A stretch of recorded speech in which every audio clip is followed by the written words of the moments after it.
What's going on, YouTube Metal Complex here, and today I've got another interesting knife review slash knife overview to do with you guys. This is the No Limit Knives out the front Mungos.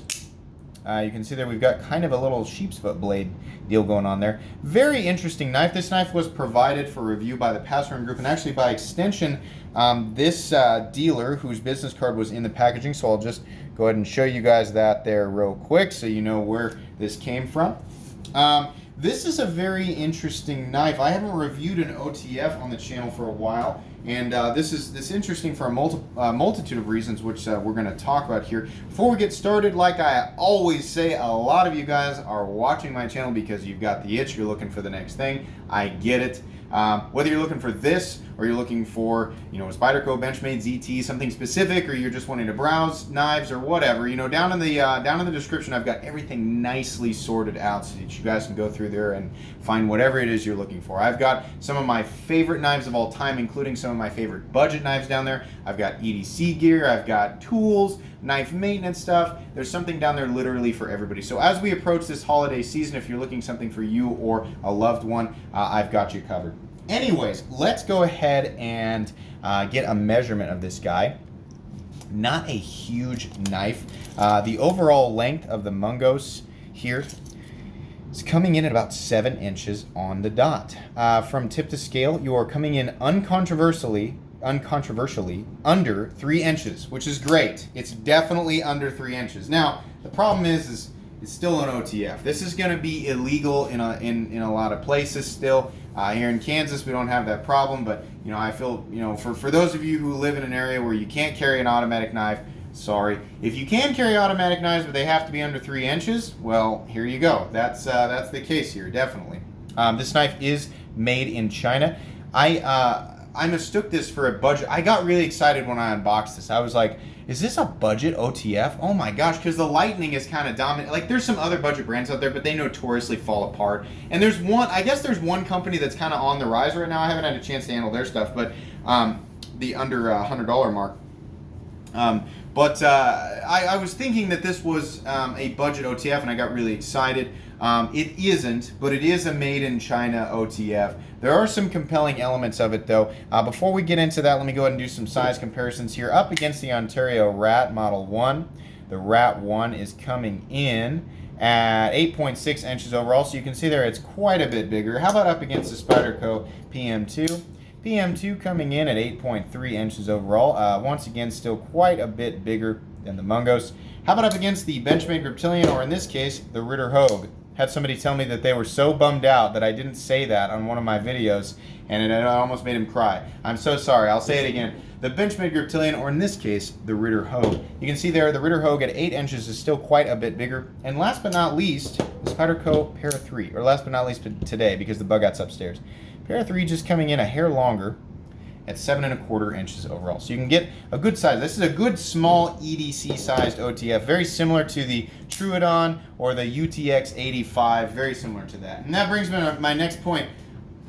We are obviously looking at a knife that has taken some design elements from Microtech, but before everybody, sets the whole comment section on fire with rage and blah, blah, blah, guys, every OTF out there looks like a Microtech. Every single one. I mean, if they're trying to keep the cost down and get this, the chassis is expensive, right? The rail thing and the frames, or the springs and everything. So to keep everything functioning properly and at the same time keep the cost down with a simple design, because they're just going to be more expensive than regular knives because there's a lot more moving parts, this type of chassis, this type of handle does make sense. So yeah, it looks like the Troodon or the Scarab or the Ultratech. Yeah, it looks kind of like the same frame. It does definitely still have its own thing going on, and there are way too many other OTFs out there that look exactly the same. It's just not something you're going to get away from. There's a lot of knives that look just like the Rat too, but nobody jumps on that, or at least people that do are kind of, you're wasting your time with that is what I'm saying. So moving on here, what we have on the blade is a two-tone finished sheep's foot blade. Very thin. You know what we should do? We should weigh it. I always forget to do that. Let's go ahead and turn this on. And I think we're actually, last time we're in grams. You know what? I'll go ahead and measure it in grams. I'm going to try to remember, for those of you who like to see the grams, you know, I'll try to remember to do that. So there you go, 70 grams. Let's change it to ounces. Coming in at 2.47 ounces. We'll go ahead and weigh it again. 2.47 ounces. So very lightweight, considering the blade is something around the actual cutting edge. Actually, we didn't measure that. The actual cutting edge is coming in at about 2.6 inches overall, and the blade is coming in something at 2.8. Yeah, that's a good weight. You're definitely under the ounce and inch mark for those of you who subscribe to that idea. So I think that's going to make a lot of people happy. Anyways, we have a two-tone, partially kind of working finish, partially satin finished sheep's foot blade. I will say, you know, fit and finish is good. The edges are a little bit sharp. You can see there I'm catching my fingernails a little bit on that. So those could be knocked down a little bit, especially considering the price, but it's not bad. Otherwise, though, the blade is done very well. It's definitely very sharp. Your thickness on the spine, we'll go ahead and turn this guy on at some point. And let's try and get us completely zeroed out there. I'm going to guess 110 thousandths maybe. About a tenth of an inch is what it's looking like there. So it's not very thick, but it doesn't have a lot of room to drop. It does get pretty thin behind the edge, though. I would imagine this is definitely going to be the type of knife that's going to be able to handle some of those delicate cutting tests. OTFs in general are not knives that you can go out and use super duper hard. Yes, I know Microtex and the Benchmade Infidel have a track record of being used by soldiers and in hard situations. The main thing is it just doesn't have the right type of durability versus a folding knife lock like an Axis lock, frame lock, or triad lock. It's going to allow it to stand up to the same types of abuse and then continue to function. The other thing that can happen with an OTF is debris can get inside of there, and most of the time really well-made OTFs are pretty resilient, but they can actually fail and come off the tracks, and you know that can happen. So these aren't hard-use knives. This is more of a tool of convenience. The nicest thing about an OTF being that you can simply pull it back and it's retracted, push it forward, and it's, I mean, like, that's easy. You know, if you're outside working construction, you've got a hand busy, you're on a ladder. I always use this example. The nice thing about an OTF is you don't have to mess around with, you know, a thumb stud and then move your hand and pull this back, and you know, it's literally just push it up, it's out, use it, pull it back, it's done. You know, it's a tool of convenience. For those of you who would like me to talk about the self-defense benefits of a switchblade, no, I won't. Sorry, don't care about that. I know that people want me to. I don't care. So, moving on here. The blade steel on this guy is 154 cm. I really like 154 cm. It might be one of the very best ingot steels out there. It's better counterparts. The CPM 154 is one of my favorite, if not my absolute favorite user steel of all time. 154 cm in in the last 5 years or so was a steel that you would see regularly on knives between $1 and all the way up to even $200. Now, here more recently, and I know this is an automatic knife and it's just kind of more expensive in general. More recently, you see 154 cm on knives that are under $100, which I think is where it belongs. So we're going to talk about the price on this guy. 154 cm is not a bad steel considering the expensive frame of this, but also considering this knife is made in China. I'm not really sure exactly how I feel about that. How will the steel perform as a user steel? It'll perform just fine. You'll be perfectly happy with it. My point is there are other steels they could have used on this knife that would have been a lot better considering how much it costs. The main steel that I'm referring to is CPM 154. Kershaw has some USA-made automatic knives, not OTFs, but USA-made automatics that run about $100 that utilize CPM 154. What is the deal with automatic knife companies like ProTech has this weird thing where they release some models in CPM 154 and then a whole bunch of other models in 154 cm. I literally have a, and I love this knife. It was given to me by Jeff. I literally have a 154 cm titanium ProTech automatic that cost, when it was available, well over $400. Not a steel that I want to see that price. I'd like to see under $100, 154 cm. Over $100, especially for an OTF automatic, over 150, I'd like to see CPM 154. I guess that's where I stand on that. You don't have to agree with me. The action on this. Let's talk about the action. Wow. That might be the best thing about this. I'm going to be honest with you guys. The action feels almost identical to like a mega high-end OTF. I mean, it feels like an Ultratech or a Combat. I've handled the most expensive automatic knife that I've ever handled is a Combat Trudon, which nowadays runs close to $500. Yeah, it feels very similar to that. Very smooth slide, very sudden and very meaningful click. It's very solid feeling. It's not like the Lightning where it kind of feels rattly on the way out. No, this is in, out, very smooth, very clicky, very powerful. It definitely has the resistance. You can feel that spring pushing the blade into shape, and you can see there how fast that deployment is. It also is very reliable. I've clicked this thing out probably close to 1,000 times since I've had it. Not a single failure. So thumbs up for that. The action on this thing is perfect. It's as good as I have ever felt on an automatic knife, and automatic knives that cost a lot more than this guy. Moving down to the handle, we do have 6061 T6 aluminum, which is an appropriate material for an automatic knife frame.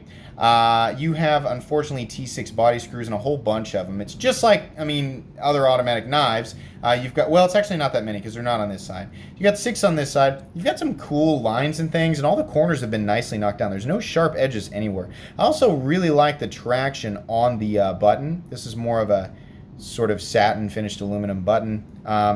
It's very easy to engage. I mean, it's not anything new. It's exactly what you'd expect from an automatic knife. It's exactly the same way that Microtech does it, the Lightning OTF, and a number of other OTF models from Benchmade. You know, any number of those you could say are copying each other. They all use the same stuff, right? So that's just going to be how it is.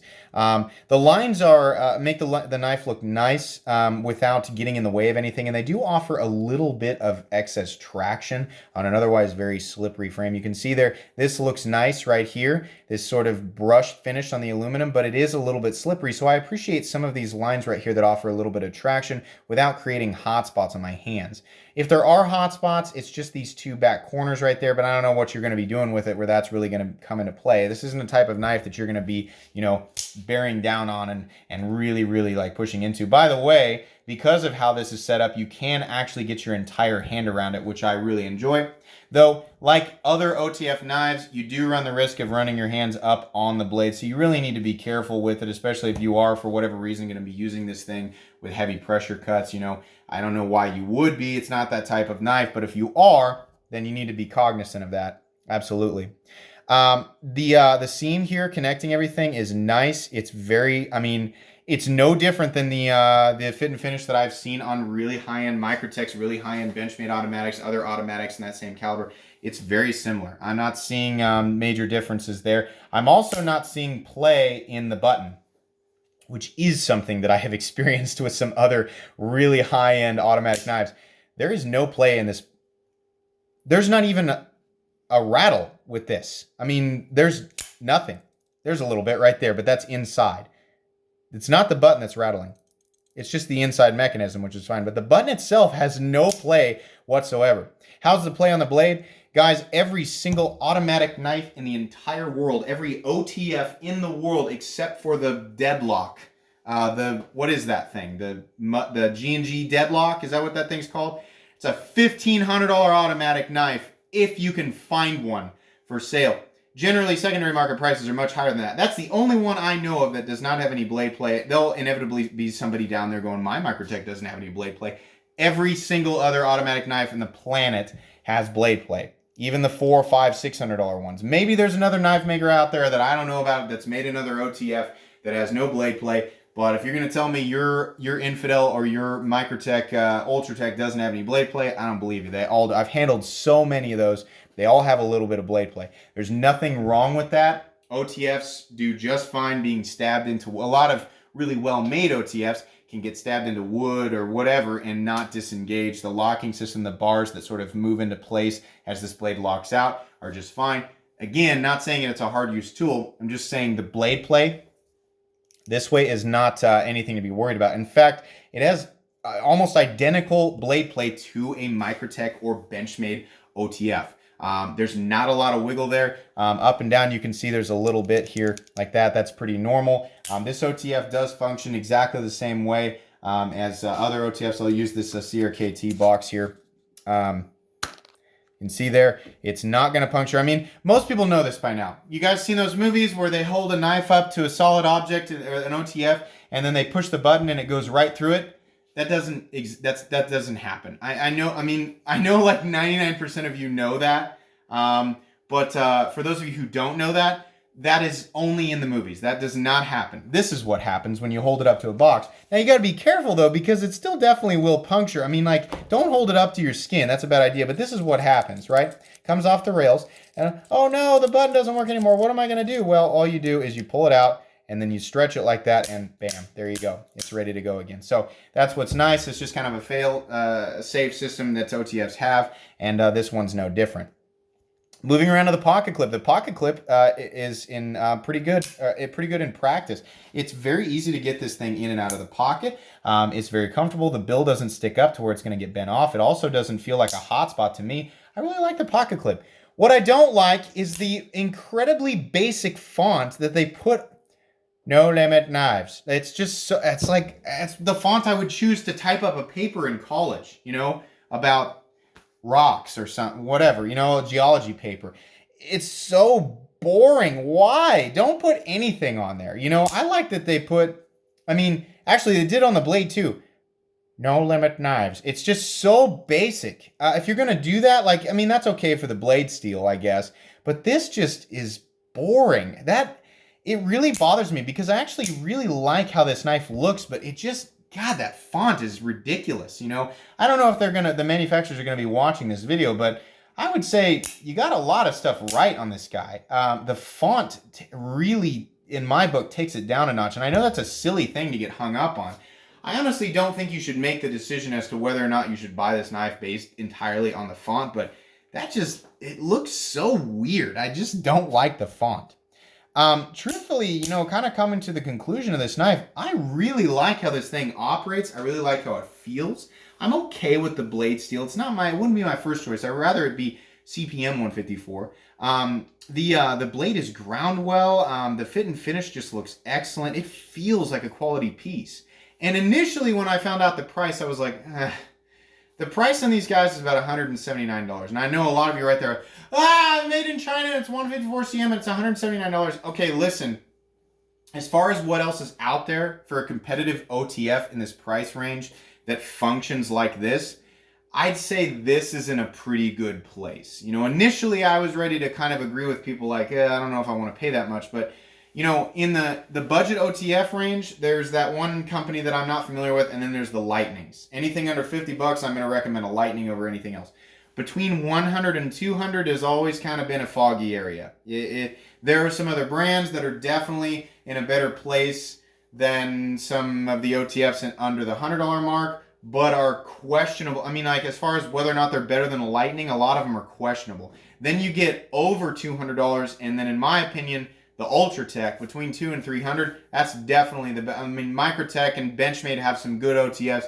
Then you get over 300 to 600, you're looking at Microtech, in my opinion. You know, actually Guardian Tactical does that Recon in the mid $200 range, and that's a great one too. But this $100 to $200 mark has never really had a, you know, in my opinion, like an excellent, I'm sure there are some out there, but just like an obviously excellent one. What's going to hold most people back on this knife is going to be the fact that it's made in China, the fact that it's 154 cm and not CPM 154, and this god-awful basic font.